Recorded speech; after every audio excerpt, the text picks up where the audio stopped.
welcome back to another episode of Susan and Lucy at the Table. As many of you know, the American Italian Food Coalition, of which we are both co-chairs, is a coalition of about 450 food producers, trade associations, manufacturers of Italian goods that have come together to make sure and ensure that Americans will always have access to affordable, quality Italian products here in America. So we are delighted to be co-chairs of an organization that is so important to a healthy diet here in the United States. Now, from time to time, we have very special guests that join with us to talk about their heritage and their business. And today, I could not be more excited than to welcome someone that I'm honored and delighted to call an old friend, the former governor of New York, Governor George Pataki. Lucy? Thank you. And I echo what Susan just said. It's an honor to see you, Governor. For our audience, Governor Pataki is first and foremost an attorney, educated at Columbia University. And you began your illustrious career in public service. You were the mayor, you were a state legislator, you were a state senator, and then you became the 53rd governor of New York, the great state of New York. I'm from Queens, and served 3 remarkable terms, including presiding over the results of 9/11 and the trauma of that, and then the recovery. We're so grateful to you for that. Plus, you have an incredible environmental record as governor and fiscal responsibility. So we're really lucky that we have such an illustrious political leader with us today. I know that I got to ask you this question, Governor. Are you a Mets fan or a Yankees fan? I told you these were going to be tough questions.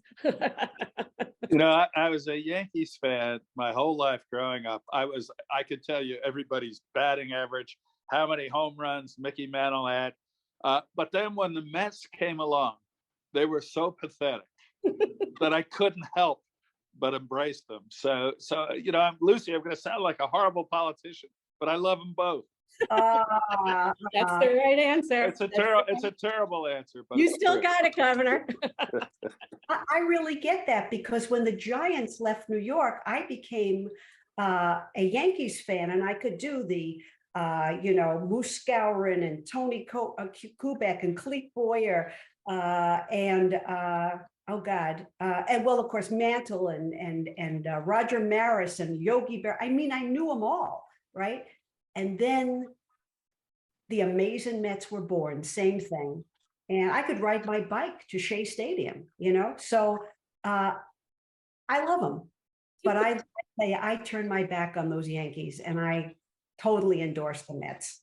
Yeah. So I like the Mets. In fact, when I was in high school in Peekskill, where I grew up and still live near, you know, we'd take the train down and watch the Mets play in the Polo Grounds. And it was just so much fun. They'd be behind 16-1, and it'd be like the 8th inning, and somebody get on first base, and the crowd would be going wild. They'd be so excited because maybe they'd lose 16-2, you know. And it was just great fun. But then I've always had fun, so including when I get a chance to eat Italian food. So there you go. We're going to get into that too. We will get into that. I wanted to ask you though about, you know, all this commitment to public service. How were you inspired to do that, Governor? You know, you just, and I think it's the same reason that Susan went into it. You see things that are being not done right, things you think can be done better, and you have 2 choices. You can sit on the sideline and complain and moan and groan, or you can say, if I believe I could do it better, I should try. So I just felt compelled, you know, for my first days when I ran for mayor of Peekskill, that I thought I could do a better job. And instead of just complaining, I went and tried to see if I could. So, you know, when you see things that aren't going the way they are, I think if you believe you could do it better, you have an obligation to try to do it better. And you certainly did. You certainly were an amazing governor, which is why You won as a Republican in an overwhelmingly Democratic state, and not only won once, twice, but 3 times, which not many people were able to accomplish. So that speaks to your performance in office. Well, thank you, Susan. I had a lot of great people like you helping me. Otherwise, you can't get there.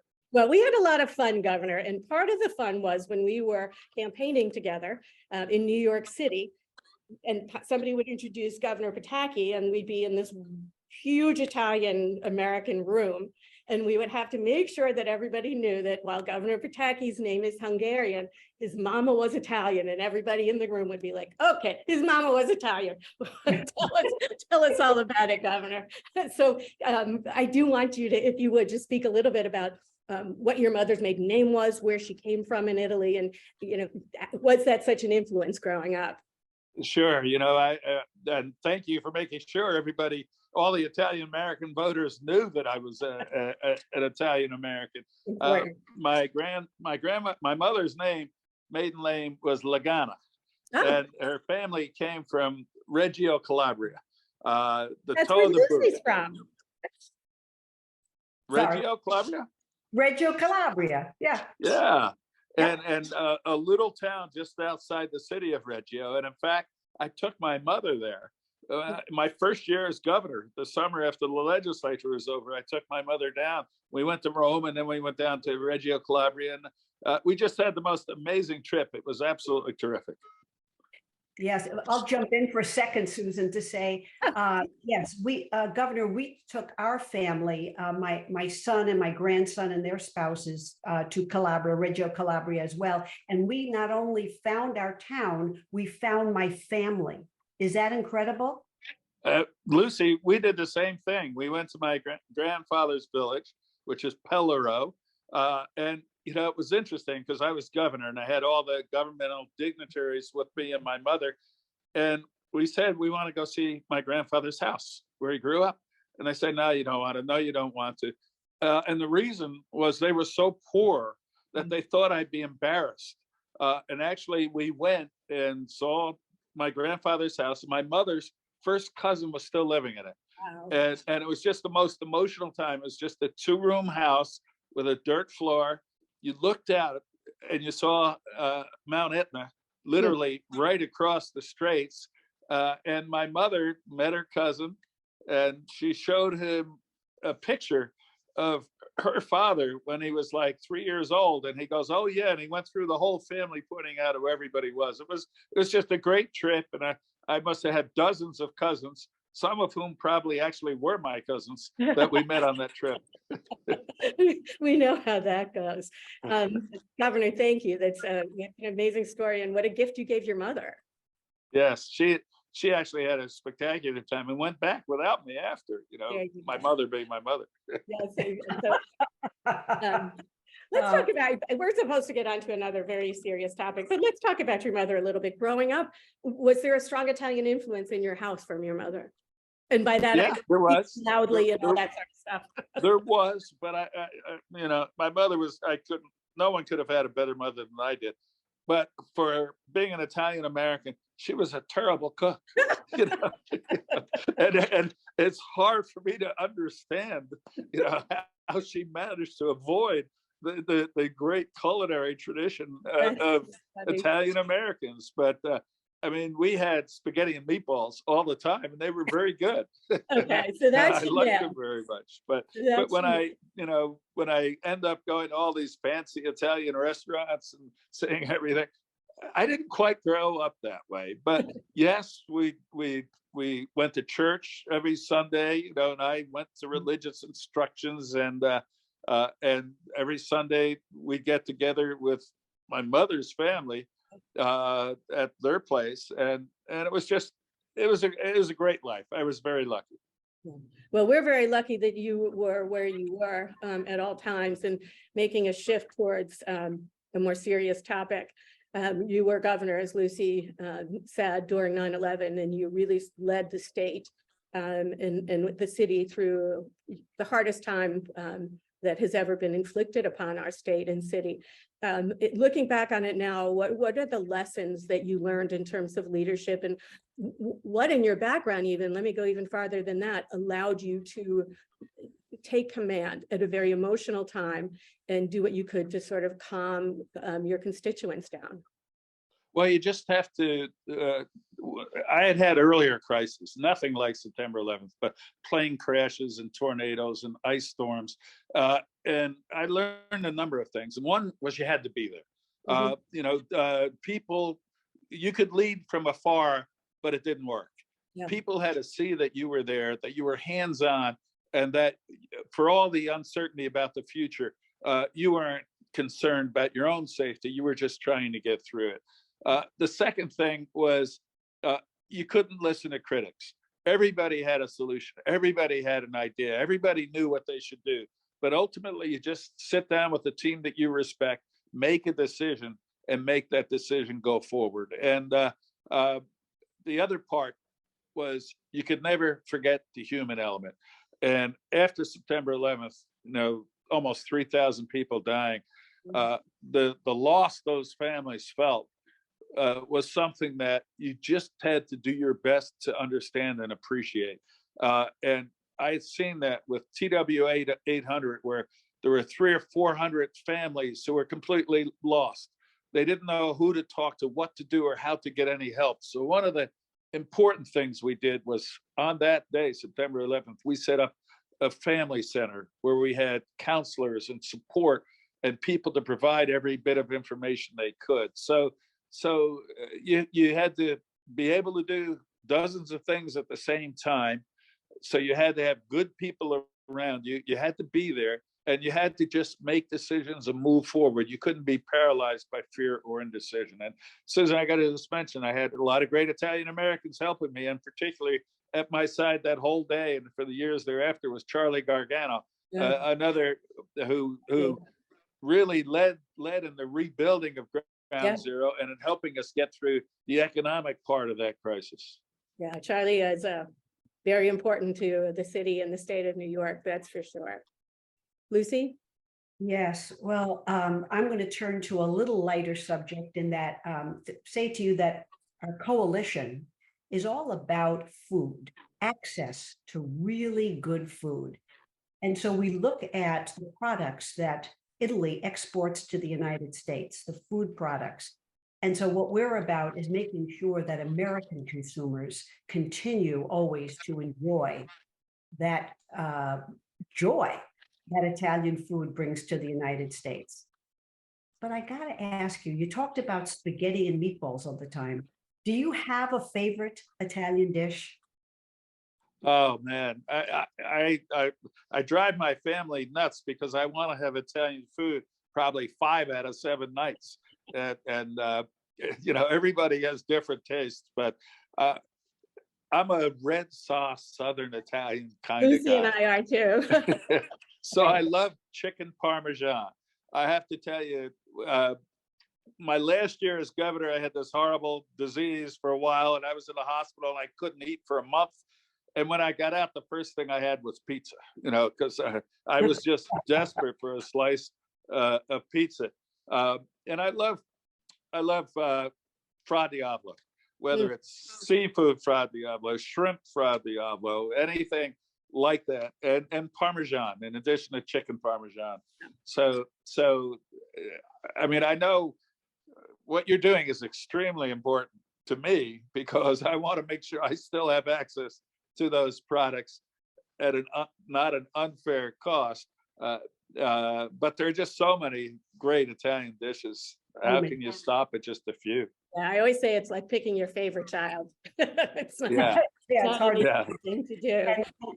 We have a show, Susan and I, besides, in addition to getting to interview such interesting people like you, we do a show called Mangia Bene, in which we take our viewers through all the different regions of Italy. And then I cook. And so I cook recipes from those particular regions. and Susan travels to the regions Susan dines out. and she cooks and eats it and takes it back to us. But it's a great show, and when I cooked the Calabrian food, the Reggio Calabrian food, of course, there had to be peppers, hot peppers. Oh, the Calabrian peppers. Because those the Calabrian peppers are the best. Yeah. They are the best, and I just love roasted peppers. I love hot peppers. It's all just absolutely great stuff. Lucy, you cook, I eat. And I'm pretty pretty good at that. But you know, you are right. Just all the regions of Italy have the most spectacular food. And this summer, Libby and I are going to be headed back off. We're going to be going to Lake Como again, in northern Italy. And the food is absolutely spectacular. It's not quite not a lot of red sauce. I still like it. Yeah, no, it's absolutely spectacular.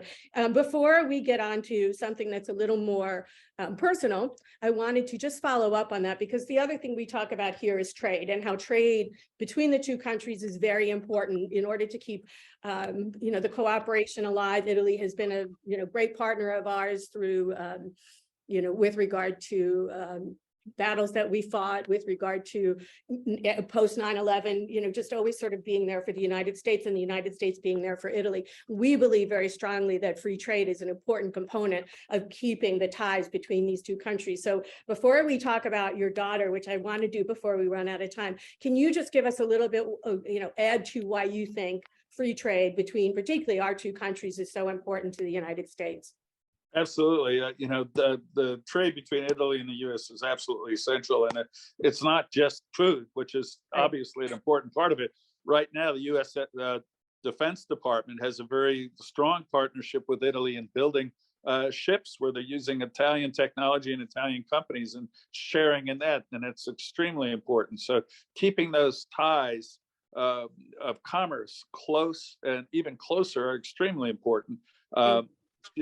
Free trade in general, I think it has to be fair. And you look at something like China, and we have hurt ourselves enormously, particularly middle American workers with the relationship with China. But that's not the case with Italy. Italy is a fair trade partner, and that's one of the reasons why I think making sure those close trade ties without tariffs that disrupt it are extremely important.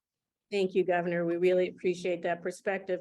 Now, before I turn it back over to Lucy, I do want to tell you, the other day I was going through my ordering books, and it popped up and it said, since you like this book, you will like this book also. And all of a sudden it was The Magnificent Lives of Marjorie Post by Allison Pataki. Now, I know your daughter had written some books. I did not know she was such a prolific and really successful writer. So can you just sort of fill us in on this? And, we wanted to applaud because, wow, I mean, what an incredible retinue she has of books out there.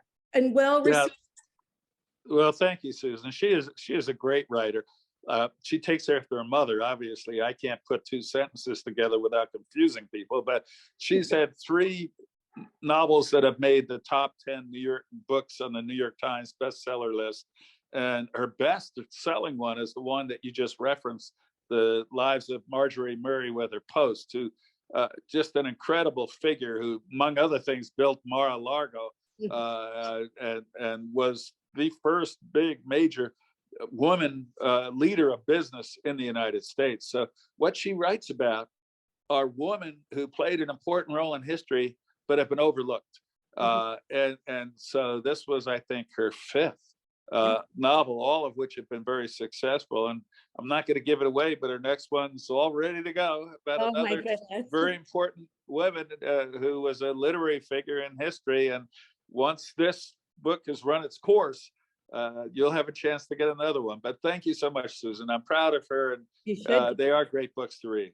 So everybody out there, go to your bookstore, your Kindle, or wherever you go, and let's download these books, because they are fabulous and they've been well received. And congratulations on raising such an incredible daughter. So Lucy, I'm going to turn it back over to you, and I'll stay mum.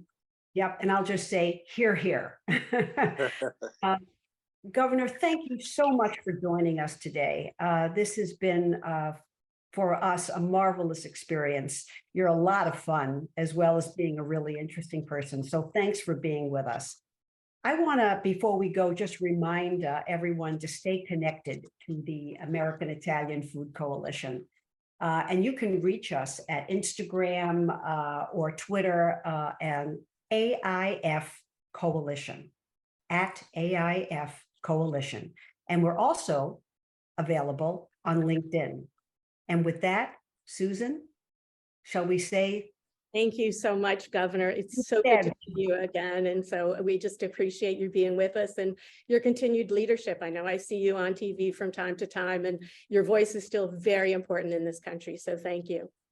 Well, thank you, Susan, and thank you, Lucy, and thank you for having me on. And I'm going to run, get a meatball wedge right now. So.